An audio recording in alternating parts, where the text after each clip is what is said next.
Video, ಅದೊಂದು video ದೇವರು ಅಂತಲೇ ಕರೆಸಿಕೊಳ್ತಿದ್ದ, ದೇವರ ರೀತಿಯಲ್ಲೇ ದರ್ಶನ ಕೊಡ್ತಿದ್ದ ಮುತ್ಯನಿಗೆ ಕಂಟಕ ತಂದೊಡ್ಡಿದೆ. ಓಡೋಡಿ ಹೋಗೋ ಮುತ್ಯನಿಗೆ ಆಪತ್ತು ಎದುರಾಗಿದೆ. ಜನರ ಕಷ್ಟ ಈಡೇರಿಸ್ತೀನಿ ಅಂತ ಆಶೀರ್ವಾದ ಮಾಡ್ತಿದ್ದ ಸ್ವಯಂ ಘೋಷಿತ ದೇವಮಾನವನ ಗ್ರಹಚಾರ ಕೆಟ್ಟಿದೆ. ಇಷ್ಟಕ್ಕೂ ಮುತ್ಯ ಮಾಡಿದ ಎಡವಟ್ಟೇನು? ಆ ವಿಡಿಯೋ ಹೇಳ್ತಿರೋ ಸತ್ಯವೇನು? ಆ ಬಾಲಕಿಯ ತಂದೆ ತಾಯಿ ಹೇಳ್ತಿರೋದೇನು? ಈ ಮುತ್ಯನ ಅವತಾರದಿಂದ ಆಗಿರುವಂತಹ ಅವಾಂತರ ಎಂಥದ್ದು? ಆ ಆಡಿಯೋದಲ್ಲಿ ಇರೋದೇನು ಅನ್ನೋದನ್ನ ಡೀಟೇಲ್ ಆಗಿ ತೋರಿಸ್ತೀವಿ ನೋಡಿ. ಐತಲ ಕಡಿ, ಓಡು ಓಡು ಓಡು ಅಂತ ಓಡ್ತಾಗಿರೋದೆ, ಜಿಗಿ ಜಿಗಿ ಅಂತ ಜಿಗೀತಾಗಿರೋದೆ, ಕುಣಿ ಕುಣಿ ಅಂತ ಕುಣಿತಾಗಿರೋದೆ. ಕುಂತ್ರೆ ಒಂದ್ ಕಡೆ ಕೂರಲ್ಲ, ನಿಂತ್ರೆ ಒಂದ್ ಕಡೆ ನಿಲ್ಲೋದಿಲ್ಲ, ಕಾಲು ಕೈ ಸುಮ್ನೆ ಇರೋದೇ ಇಲ್ಲ. ಕಾರಿನಿಂದ ಇಳಿತಾಗಿದ್ದಂಗೆ ಯಾರ ಕೈಗೂ ಸಿಗಬಾರದು ಅಂತ ಓಡ್ತಾಗಿರೋದೇನು? ಅದಕ್ಕೇಗಿ ಆಸಾಮಿಗೆ ಕೆಲವರು ಓಡಾಡೋ ದೇವ್ರು ಅಂತ ಕರೆಯೋದು. ಓಡಿ ಓಡಿ ಹೋಗೋ ದೇವ್ರು ಅಂತ ಹೆಸರಿಟ್ಟೇ ಬಿಟ್ಟಿದ್ದಾರೆ. ಮುತ್ಯ, ಬಂದ್ಯಪ್ಪ, ನನ್ನಪ್ಪ ಅಂತ ಕಾಲಿಗೆ ಬೀಳೋರಿಗೆ ಯಾವುದೇ ಆತುರ ಆಗಿರಲ್ಲ. ಮುತ್ಯ ನನ್ನ ಮನೆ ಕರೆಸ್ಕೊಂಡವರಿಗೆ ಯಾವುದೇ ಅರ್ಜೆಂಟ್ ಇರಲ್ಲ. ಕಳುಹಿಸಿಕೊಡೋಕೆ ಸಕಲ ಸಿದ್ಧತೆ ಮಾಡಿಕೊಂಡಿದ್ದವರಿಗೂ ಯಾವುದೇ ಅರ್ಜೆಂಟ್ ಇರಲ್ಲ. ಆದರೆ ಓಡೋಡಿ ಹೋಗೋ ಜಿಗಿ ಜಿಗಿದು ಮಾಯವಾಗೋಗಿ ಮುತ್ಯಾನಿಗೆ ಮಾತ್ರ ಫುಲ್ ಅರ್ಜೆಂಟು. ಅದ್ಯಾರಿಗೆಲ್ಲ ಮನೆಗ್ ಬರ್ತೀನಿ ಅಂತ ಹೇಳಿರ್ತಾನೋ ಏನೋ. ಈ ಯಂಗ್ ರಗಡ ಮುತ್ಯ ಮಾತ್ರ ಒಂದ್ ಕಡೆ ನಿಲ್ಲೋದಿಲ್ಲ. ಇರು ಸ್ವಾಮಿ ಅಂದ್ರು ಇರೋದಿಲ್ಲ. ಯಾರ ಕೈಗೂ ಅಷ್ಟು ಸುಲಭವಾಗಿಯೂ ಸಿಗೋದಿಲ್ಲ. ಬರ್ರಂತ ಹಾರ್ಕೊಂಡು ಪುರ್ ಅಂತ ಒಂದು ರೌಂಡ್ ಬೈಕ್ ಓಡಿಸ್ಕೊಂಡು ಓಡ್ತಾಗಿರ್ತಾನೆ. ಮಾಸ್ ಮಹಾರಾಜ ಕಣ್ರಿ ಈತ, ಮಾಸ್ ಮಹಾರಾಜ. ನೋಡಿ, ಕಾಲರ್ ಮೇಲಕ್ಕೆ ಎತ್ಕೊಂಡು ಸೊಂಟಕ್ಕೊಂದ್ ಶಲ್ಯ ಕಟ್ಕೊಂಡು ಮುತ್ಯ ಎಂಟ್ರಿ ಕೊಟ್ರೆ ಮುಗೀತು. ಜನರಿಗೆ ಅದೇನೋ ಆನಂದ, ಮತ್ತೇನೋ ಪರಮಾನಂದ. ದೇವರೇ ಕಣ್ಮುಂದೆ ಬಂದಂತೆ ಸಂತಸ, ಖುಷಿ. ಇದೇ ಕಾರಣಕ್ಕೆ ಜನ ಕಾಲಿಗೆ ಬಿದ್ದು ಬಿಡ್ತಾರೆ, ರಸ್ತೆಯಲ್ಲಿ ನಮಸ್ಕಾರ ಹಾಕ್ತಾರೆ. ಸೋಷಿಯಲ್ ಮೀಡಿಯಾ ಓಪನ್ ಮಾಡಿದ್ರೆ ಸಾಕು, ಮುತ್ಯಾನದ್ದೇ ಹವ, ಈ ದೇವಮಾನವನದ್ದೇ ಮಾತು, ಇವನದ್ದೇ ವಿಡಿಯೋ, ಈ ಮುತ್ಯಾನದ್ದೇ ಎಲ್ಲ. ಇಂತಹ ಮುತ್ಯ ಬರೀ ಒಂದು ಜಿಲ್ಲೆಯಲ್ಲಿ ಮಾತ್ರ ಫೇಮಸ್ ಅಲ್ಲ. ತೆಲಂಗಾಣ, ಆಂಧ್ರದಲ್ಲೂ ಕೂಡ ಮುತ್ಯಾನಿಗೆ ಅಭಿಮಾನಿಗಳಿದ್ದಾರೆ, ಭಕ್ತರಿದ್ದಾರೆ, ಆರಾಧಕರಿದ್ದಾರೆ. ಕೈ ಮೇಲೆ ಹಚ್ಚೆ ಹಾಕಿಸಿಕೊಳ್ಳುವವರು ಇದ್ದಾರೆ, ವಾಹನದ ಮೇಲೆ ಮುತ್ಯಾನ ಫೋಟೋ ಅಂಟಿಸಿಕೊಳ್ಳೋರು ಇದ್ದಾರೆ. ದೇವರಂತೆ ಮನೆಗಳಿಗೆ ಬರೋಗಿ ಮುತ್ಯಾನ ಬಳಿ ಕೆಲವರು ಮಕ್ಕಳನ್ನ ಕರ್ಕೊಂಡು ಹೋಗ್ತಾರೆ. ನಮ್ಮ ಮಕ್ಕಳಿಗೆ ಒಳ್ಳೇದಾಗ್ಲಿ ಅಂತ ಮುತ್ಯಾನ ಕೈಗೆ ಕೊಡ್ತಾರೆ. ಆಗ ಮುತ್ಯ ಮಕ್ಕಳ ಮೂಗು ಗಿಲ್ಲೋದು, ಮಕ್ಕಳನ್ನ ಬಾಹುಬಲಿ ರೀತಿ ಎತ್ತಿ ವಿಚಿತ್ರವಾಗಿ ಆಶೀರ್ವಾದ ಮಾಡ್ತಾನೆ. ಇಂತಹ ವಿಚಿತ್ರ ಮುತ್ಯಾನನ್ನ ಕೆಲವರು ಕ್ರೇಜಿ, ಹುಡುಕ್ ಬುದ್ಧಿ ಮುತ್ಯ, ತುಂಟಾಟ, ಮುದ್ದಾಟ, ಚಿನ್ನಾಟ, ಆಟೋ ಮುತ್ಯ ಅಂತಾರೆ. ಇಂತಹ ಮುತ್ಯ ಭಕ್ತರ ಮನೆಗೆ ಹೋಗಿ ಬರುವಾಗ ಎಡವಿರೋದುಂಟು, ಎಡವಟ್ಟು ಮಾಡಿಕೊಂಡಿರೋದುಂಟು. ಆದರೆ ಈ ಬಾರಿ ಈ ಮುತ್ಯ ಬೇರೆ ರೀತಿಯಲ್ಲೇ ಎಡವಟ್ಟು ಮಾಡಿಕೊಂಡಿದ್ದಾರೆ. ನಾನಾ ಅವತಾರ ತಾಳುತ್ತಿದ್ದ ಮುತ್ಯ ಅವಾಂತರವನ್ನೇ ಸೃಷ್ಟಿಸಿಕೊಂಡು ಬಿಟ್ಟಿದ್ದಾನೆ. ಈ ಡಿಫರೆಂಟ್ ಸ್ವಯಂ ಘೋಷಿತ ದೇವಮಾನವನ ಹೆಸರು ಮಲ್ಲಿಕಾರ್ಜುನ ಮುತ್ಯ ಅಲಿಯಾಸ್ ಅಪ್ಪಾಜಿ. ಯಾದಗಿರಿ ಜಿಲ್ಲೆಯ ಶಹಾಪುರ ತಾಲೂಕಿನ ಮಹಲ್ ರೋಜಾ ಗ್ರಾಮದ ನಿವಾಸಿ. ಅದ್ಯಾವ ಪವಾಡ ಮಾಡಿದ್ನೋಗಿ ಮುತ್ಯ ಗೊತ್ತಿಲ್ಲ. ಯಾದಗಿರಿ, ಕಲಬುರಗಿ ಸೇರಿದಂತೆ ತೆಲಂಗಾಣದಲ್ಲೂ ಭಕ್ತರಿದ್ದಾರೆ. ಇಂತಹ ಕ್ರೇಜಿ ಮುತ್ಯಾನಿಗೆ ಈಗ ಟೈಮ್ ಕೈ ಕೊಟ್ಟಿದೆ, ಕಂಟಕ ಎದುರಾಗಿದೆ. ವಿಡಿಯೋ ಒಂದು ಮುತ್ಯಾನ ಬುಡಕ್ಕೆ ಬೆಂಕಿ ಇಟ್ಟು ಬಿಟ್ಟಿದೆ. ಮಲ್ಲಿಕಾರ್ಜುನ್ ಮುತ್ಯಾನ ಬೆನ್ನತ್ತಿದ ಫೋಕ್ಸೋ ಕೇಸ್. ಮುಟ್ಟಿ ಕೆಟ್ಟನ ಸ್ವಯಂ ಘೋಷಿತ ದೇವಮಾನವ. ನೋಡೋಕೆ ಯುವಕ, ವಯಸ್ಸು ಕೂಡ ಇನ್ನು 26 ವರ್ಷ. ಹೀಗಿದ್ರು ಈ ಮಲ್ಲಿಕಾರ್ಜುನನನ್ನ ಯಾಕೆ ಎಲ್ರೂ ಮುತ್ಯ ಅಂತಿದ್ದಾರೆ? ಮುತ್ಯ ಅಂದ್ರೆ ದೊಡ್ಡವರು, ಹಿರಿಯರು, ತಿಳಿದವರು ಎಂದರ್ಥ. ಆದ್ರೆ ಈ ಮಲ್ಲಿಕಾರ್ಜುನನನ್ನ ನೋಡಿದ್ರೆ ಕೇವಲ ಇನ್ನು 26 ವರ್ಷ ವಯಸ್ಸು. ಯಾವುದೇ ವಿಡಿಯೋ ನೋಡಿದ್ರೂ ಸಹ ಹುಡುಗು ಬುದ್ಧಿಯ ಹುಡುಗರಂತೆ ಆಡ್ತಾನೆ. ಇಂತಹ ಮಲ್ಲಿಕಾರ್ಜುನ್ ಅದು ಹೇಗೆ ಮುತ್ಯ ಆದ ಅಂತ ಕನ್ಫ್ಯೂಸ್ ಆಗ್ಬೇಡಿ. ಈ ಮಲ್ಲಿಕಾರ್ಜುನ್ ಮುತ್ಯಾನ ಜಾತಕವನ್ನ ಎಳೆ ಎಳೆಯಾಗಿ ತೋರಿಸ್ತಾ ಹೋಗ್ತೇವೆ ನೋಡಿ.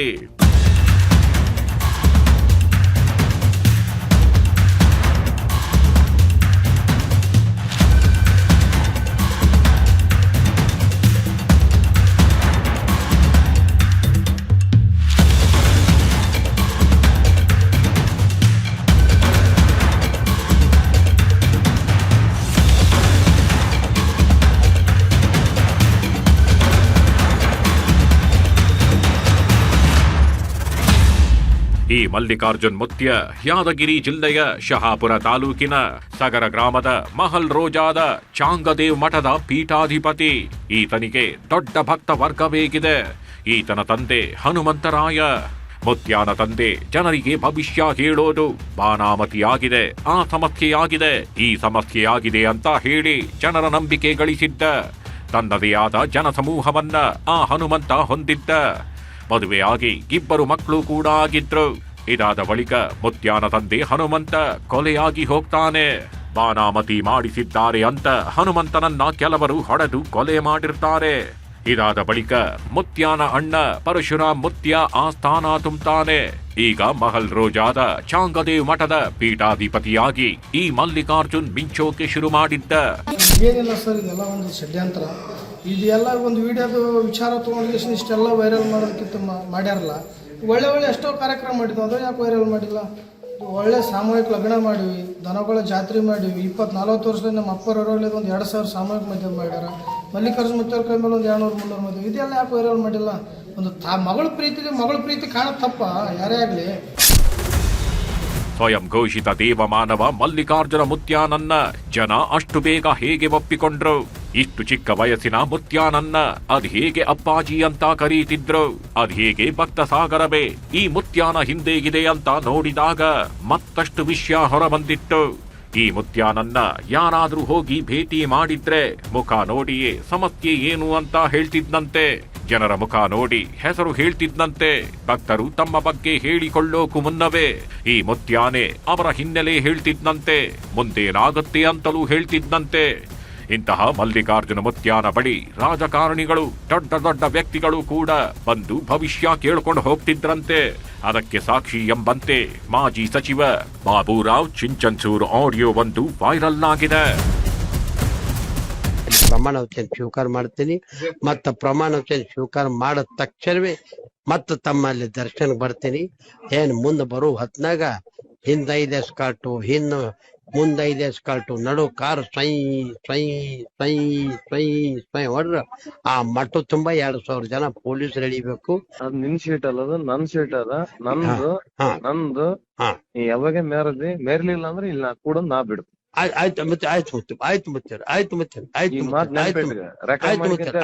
ಟಾಪರ್ ಕೊಡ್ತೀನಿ, ಆಗ್ಲಿಲ್ಲ ಅಂದ್ರೆ ಇಲ್ಲಿ ಕೂಡಲೇ ಬಿಡ್ಬಿಡುದ್ ನಾನು. ಆಗಿದೆ ಇಡೀ ಕರ್ನಾಟಕ ಅಲ್ಲ, ಇಡೀ ಭಾರತ ದೇಶ ನೀನು ನೋಡ್ಲಿಲ್ಲ ಅಂದ್ರೆ ನನ್ ನೋಡ್ಲಿಲ್ಲ ಅಂದ್ರೆ ಬಿಟ್ಬಿಡು. ಅಬ್ಬಬ್ಬ, ಹಿಂದೆ 5 ಎಸ್ಕಾರ್ಟು, ಮುಂದೆ 5 ಎಸ್ಕಾರ್ಟ್ ಹಾಕೊಂಡು ಮಠಕ್ಕೆ ಬರ್ತೀನಿ, ಪಾದಕ್ಕೆ ನಮಸ್ಕಾರ ಹಾಕ್ತೀನಿ, ಸೇವೆ ಮಾಡ್ತೀನಿ ಅಂತ ಬಾಬುರಾವ್ ಚಿಂಚನಸೂರು ಇದೇ ಮುತ್ಯಾನಿಗೆ ಕಾಲ್ ಮಾಡಿ ಆಶೀರ್ವಾದ ಬೇಡಿದ್ರು. ಮುತ್ಯ ಕೂಡ ನೀನು ಗೆಲ್ತೀಯ, ನೀನು ಗೆದ್ದಿಲ್ಲ ಅಂದ್ರೆ ನಾನು ಈ ಪೀಠದಲ್ಲಿ ಕೂರಲ್ಲ ಅಂತ ಡೈಲಾಗ್ ಹೊಡೆದಿದ್ದ. ಆದರೆ ಆ ಚುನಾವಣೆಯಲ್ಲಿ ಚಿಂಚನ್ಸೂರ್ ಗೆಲ್ಲೋದಿಲ್ಲ, ಮುತ್ಯಾನ ಭವಿಷ್ಯ ನಿಜವಾಗೋದಿಲ್ಲ. ಇಲ್ಲಿಗೆ ಈ ಮಲ್ಲಿಕಾರ್ಜುನ್ ಮುತ್ಯ ಎಂತಹ ಪವಾಡ ಪುರುಷ ಅನ್ನೋದು ಗೊತ್ತಾಗತ್ತೆ. ಇಂತಹ ಮುತ್ಯ ಕಳೆದ ಹಲವು ವರ್ಷಗಳಿಂದ ಅಬ್ಬರಿಸಿದ್ದ, ಭಕ್ತರ ಪಾಲಿನ ದೈವವಾಗಿದ್ದ. ಆದ್ರೀಗ ಜನರ ಭವಿಷ್ಯ ಹೇಳುತ್ತಿದ್ದ, ಜನರ ಸಮಸ್ಯೆಗಳನ್ನ ಬಗೆಹರಿಸ್ತೀನಿ, ಪವಾಡ ಮಾಡ್ತೀನಿ ಅಂತ ಓಡಾಡ್ತಿದ್ದಾಗಿ ಮುತ್ಯಾನ ಸಮಯವೇ ಕೈ ಕೊಟ್ಟಿದೆ. ಅದು ಇದೇ ತಿಂಗಳ 19ನೇ ತಾರೀಕು.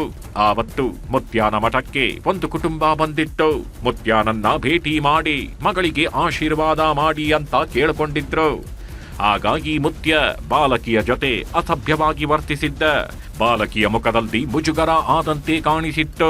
ಆ ವಿಡಿಯೋ ಸೋಷಿಯಲ್ ಮೀಡಿಯಾದಲ್ಲಿ ವೈರಲ್ ಆಗಿತ್ತು. ಬಾಲಕಿ ಜೊತೆ ಮುತ್ಯ ಅನುಚಿತವಾಗಿ ವರ್ತಿಸಿದ್ದ ಅನ್ನೋ ಆರೋಪ ಕೇಳಿ ಬಂದಿತ್ತು.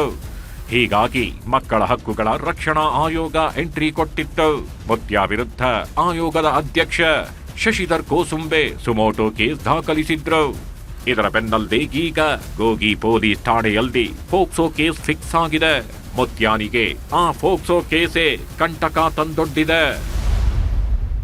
ಶಹಾಪುರ ತಾಲೂಕಿನ ಮಲ್ಲಿಕಾರ್ಜುನ್ ಮುತ್ಯ ಅನ್ನೋ ವ್ಯಕ್ತಿಯು ಅಪ್ರಾಪ್ತ ಒಂದು ಮಗುವಿನೊಂದಿಗೆ ಅನುಚಿತವಾಗಿ ವರ್ತಿಸಿದ್ದಾರೆ ಅನ್ನೋ ಕುರಿತು ಕಳೆದೆರಡು ದಿನಗಳಿಂದ ಸಾಮಾಜಿಕ ಜಾಲತಾಣಗಳಲ್ಲಿ ಹರಿದಾಡ್ತಾ ಇದೆ. ಆ ವಿಷಯಗಳನ್ನು ಆಧರಿಸಿ ಕರ್ನಾಟಕ ರಾಜ್ಯ ಮಕ್ಕಳ ಹಕ್ಕುಗಳ ರಕ್ಷಣಾ ಆಯೋಗವು ಸ್ವಯಂ ಪ್ರೇರಿತವಾಗಿ ಪ್ರಕರಣ ದಾಖಲು ಮಾಡಿಕೊಂಡಿದೆ. ಪ್ರಕರಣವನ್ನು ದಾಖಲು ಮಾಡಿಕೊಂಡಿದ್ದ ಆಯೋಗವು ಇವತ್ತಿನ ದಿವಸ SP ಅವರಿಗೆ ಪತ್ರವನ್ನು ಬರೆಯಲಾಗಿದೆ. ಖುದ್ದಾಗಿ ಪರಿಶೀಲಿಸುವ ಮೂಲಕ ಆ ಒಂದು ಕಾನೂನಿನ ಕ್ರಮ ಕೈಗೊಂಡಂಥ ಕ್ರಮದ ವರದಿಯನ್ನು ಆಯೋಗಕ್ಕೆ ಸಲ್ಲಿಸಬೇಕಂತೇಳಿ ಈಗಾಗಲೇ ನಾವು ಕೋರಿದ್ದೇವೆ. ಮಲ್ಲಿಕಾರ್ಜುನ್ ಮುತ್ಯ ಮಕ್ಕಳಿಗೆ ಆಶೀರ್ವಾದ ಮಾಡೋದು ಇದೇ ರೀತಿ. ಹೀಗಾಗಿ ಇದರಲ್ಲಿ ಯಾವುದೇ ದುರಾಲೋಚನೆ ಇಲ್ಲ. ಮುತ್ಯ ತಪ್ಪು ಮಾಡಿಲ್ಲ ಅಂತ ಸಹೋದರ ವಾದ ಮಾಡ್ತಿದ್ದಾರೆ. ಆದ್ರೆ ಜನ ಮಾತ್ರ ಮುತ್ಯನ ವಿರುದ್ಧ ಆಕ್ರೋಶ ಹೊರಹಾಕ್ತಿದ್ದಾರೆ. ಅದ್ಯಾವ ಸೀಮೆಯ ದೇವಮಾನವಾಗೀತ, ಅದ್ಯಾವ ಸೀಮೆಯ ಮುತ್ಯಾಗೀತ. ಮಕ್ಕಳ ಜೊತೆ ವಿಚಿತ್ರವಾಗಿ ಇರಿ ಅಂತ ದೇವರು ಹೇಳಿದ್ದ. ಇದೆಲ್ಲ ಮುತ್ಯಾನ ಹುಡುಗು ಬುದ್ಧಿ ಅಂತ ಜನ ಮುತ್ಯಾನ ವಿರುದ್ಧವೇ ಕಿಡಿಕಾರ್ತಾಗಿದ್ದಾರೆ.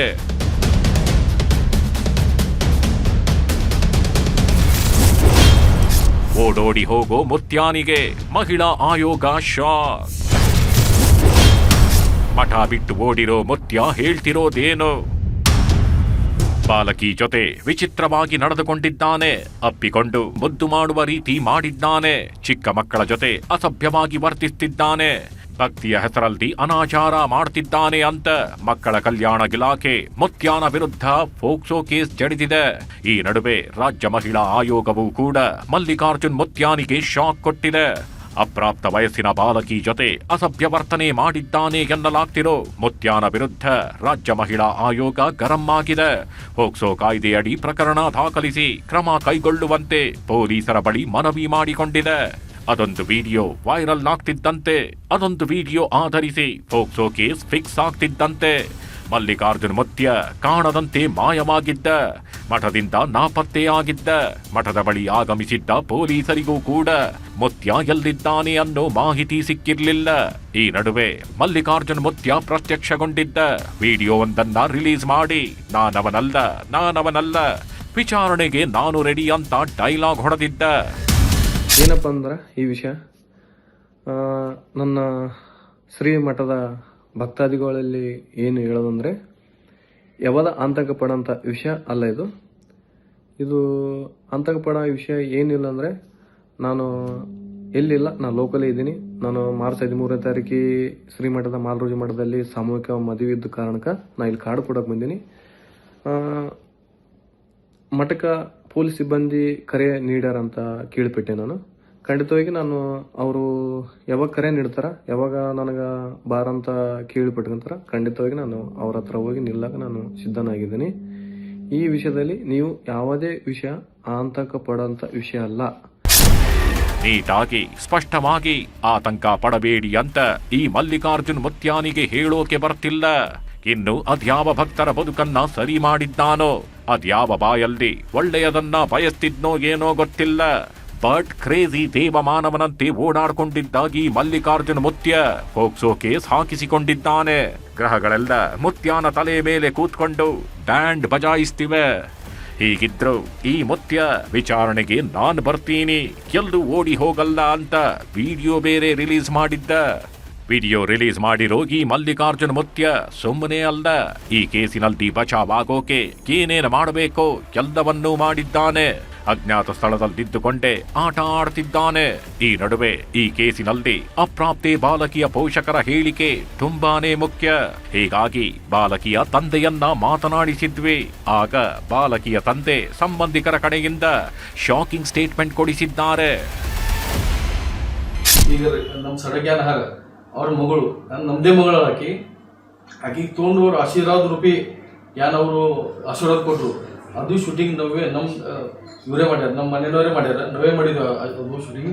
ಅಪ್ಪ ಅವ್ರು ಆಶೀರ್ವಾದ ಕೊಡ್ಲಾಗಿದ್ದಾರೆ ಅಂದು ನಾವು ಖುಷಿಯಾಗಿ ಅವರು ವಿಡಿಯೋ ಶೂಟಿಂಗ್ ಮಾಡಿ ನಾವೇ ಇನ್ಸ್ಟಾಗ್ರಾಮ್ ಇಟ್ಟಿದ್ದೆವು, ನಮ್ಮ ಸ್ಟೇಟಸ್ ಇಟ್ಟಿದ್ದೆವು, ಆಶೀರ್ವಾದ ಅಂದೂ ಇಟ್ಟಿದ್ದೆವು. ನಮಗೆ 2 ದಿನ ಅಚ್ಚಿ ಕಡೆ ಅಪ್ಪ ಅವ್ರದ್ದು ಮೆಸೇಜ್ ಬರೋಣ ನಾವು ಹೋಗಿದ್ದೇವೆ. ಅಲ್ಲಿ ಅವ್ರದ್ದು ವಿಡಿಯೋ ನಮ್ಮ ಮಗಳ ಜೋಡಿ ವಿಡಿಯೋ ನಾವು ಇನ್ಸ್ಟಾಗ್ರಾಮ್ ಇಟ್ಟಿದ್ದೆವು. ಓಡೋಡಿ ಹೋಗೋ ಈ ಮಲ್ಲಿಕಾರ್ಜುನ್ ಮುತ್ಯ ಬಗ್ಗೆ ಯಾರ್ ಏನೇ ಹೇಳಿ, ಅದೆಷ್ಟೇ ಕೇಸ್ ಬೀಳ್ಲಿ, ಭಕ್ತರು ಮಾತ್ರ ಸುಮ್ಮನಾಗ್ತಿಲ್ಲ. ಮುತ್ಯಾನ ವಿರುದ್ಧ ಕೇಸ್ ದಾಖಲಾಗಿದೆ ಅನ್ನೋದು ಗೊತ್ತಾಗ್ತಿದ್ದಂತೆ ಮಠದ ಬಳಿ ಭಕ್ತರು ಓಡೋಡಿ ಬಂದಿದ್ರು. ನಮ್ಮ ದೇವರು ಅಂಥವರಲ್ಲ, ಅವರು ಯಾವುದೇ ತಪ್ಪು ಮಾಡಿಲ್ಲ, ಎಲ್ಲರನ್ನೂ ಮಕ್ಕಳಂತೆ ಕಾಣ್ತಾರೆ ಅಂತಿದ್ರು. ಎಲ್ಲ ಸುಳ್ಳು ರೀ, ಒಂದೂ ನಿಜ ಇಲ್ರಿ ಇದ್ರಾಗ. ಅವ್ರು ಬೇಕಂತೇಳಿ ಮುತ್ತೆ ಬೆಳಿಲ್ಲ ತನ್ನ ಮುತ್ತೆ ಯಾರ ಬಲ್ಲಿ 1 ರೂಪಾಯಿ ತಿನ್ನವಲ್ರಿ, ಉಣವಲ್ರಿ. ಬಂದವರಿಗೆ ಒಂದು ತುತ್ತು ಅನ್ನ ಹಾಕೇಸಿ ಯಥಾರ್ಥ ಕಳ್ಸ ಗುಣ ಅವ್ರದ್ರಿ. ಅವ್ರು ಮುತ್ತೆ ಹಾಕೇಸಿ ಇಲ್ರಿ ಮಠದಾಗ. ಅವ್ರ ಹಾರ ಅಂತಂದ್ರೆ ಒಂದು ಭಕ್ತರದಾಗ ಭಕ್ತರಾಗ್ರಿ ಅವರು.